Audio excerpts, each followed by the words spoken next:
जय हो जेठ मेरो ढोले जेठानी मेरी ढोले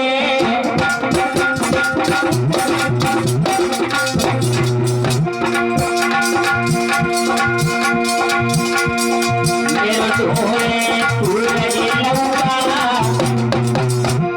मेरो ढोले सूरज लौआ बाहर तेरे मंदिर में मेरी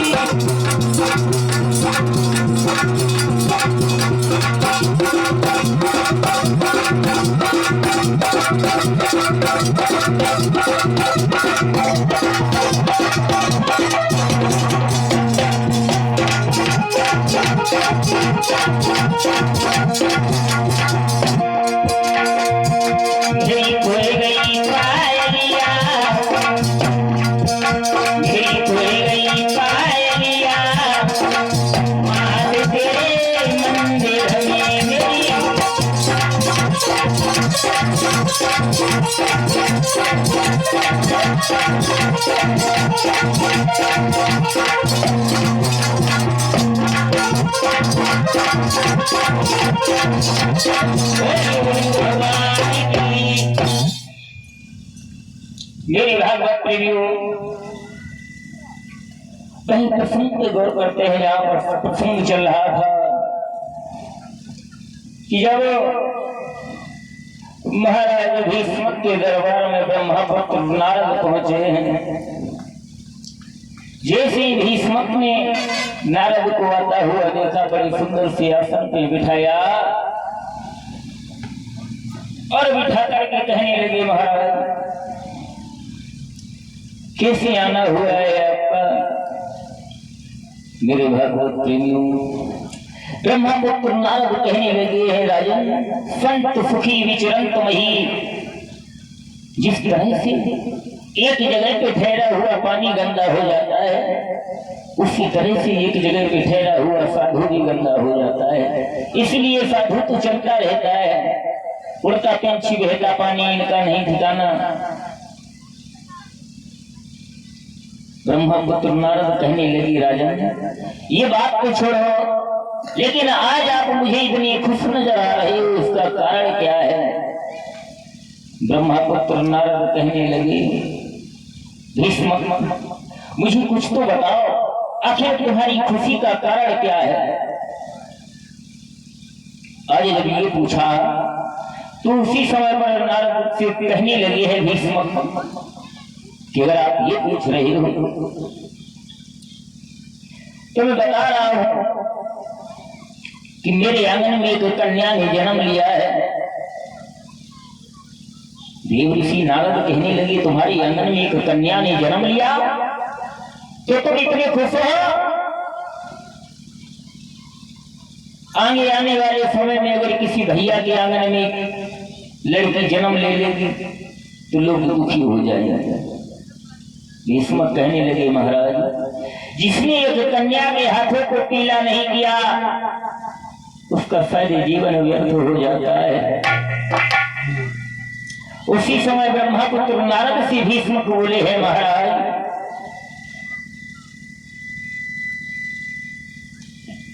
भैया बस सीटी है, भले भले सीटी ना मारे। अब आपने आवाज डाल देगी, चालू किए रहा। ब्रह्मपुत्र नारद से जब कहा है भीष्म ने कि महाराज मेरी बेटी की दिन दशा देख करके बता दीजिए, तो उसी समय ब्रह्मपुत्र नारद ने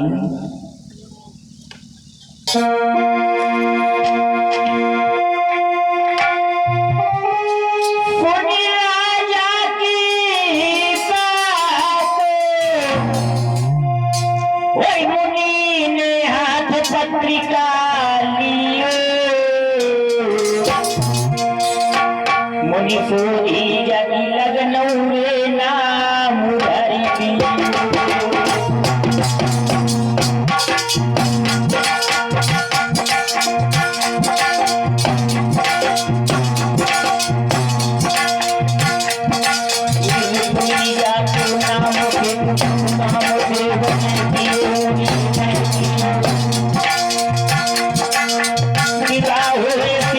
कृष्ण वचन ये चले गई।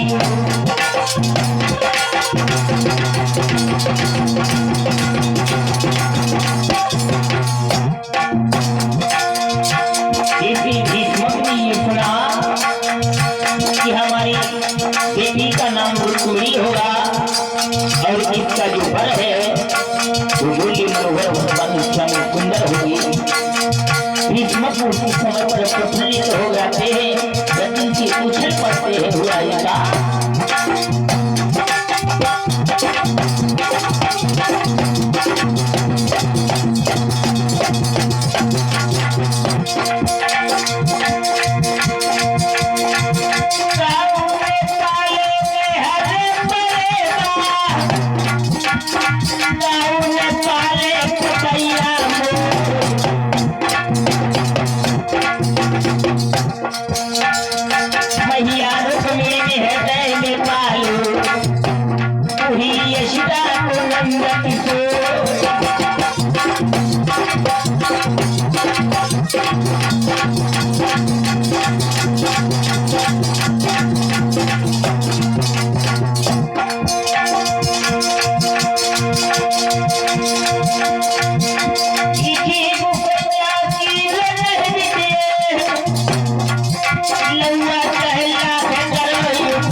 जैसे महाराज भीष्मक ने बताया, ब्रह्मपुत्र नारद ने कहा भीष्मक से कि तुम्हारी बेटी का नाम रुक्मिणी है और इसका जो वर बनेगा वो द्वारिकाधीश भगवान श्याम सुंदर होगी। मेरे भैया द्वारिकाधीश भगवान श्याम सुंदर का नाम सुन करके भीष्मक हमारे खुशी के गर्भी से उछल जाते हैं। आज ब्रह्मपुत्र नारद ये बता करके चले जाते हैं। दिन प्रतिदिन रुक्मिणी सियानी होने लगी है। एक दिन रुक्मिणी अपनी साथ की सहेलियों में खेल खेल रही थी, तो रुक्मिणी की सहेलियां रुक्मिणी से कहने लगी है, रुक्मिणी शायद तू हमसे कितनी उम्र में बड़ी है लेकिन आज तक तेरा संबंध नहीं हुआ है। और कहने लगी है वो लड़कियां,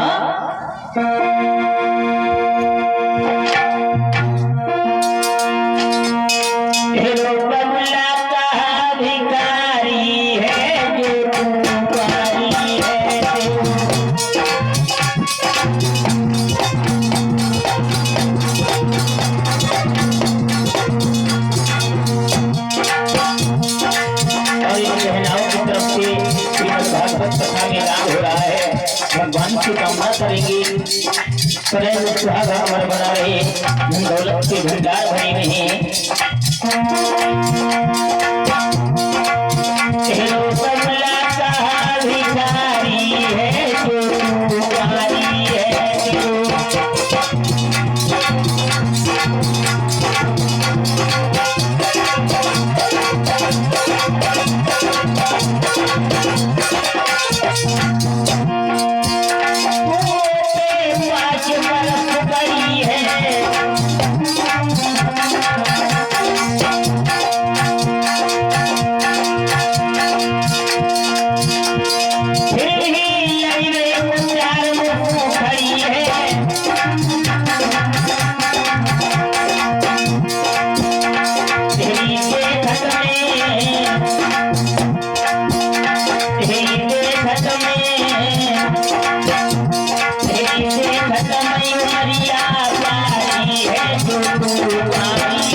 और इसी के साथ में हमारे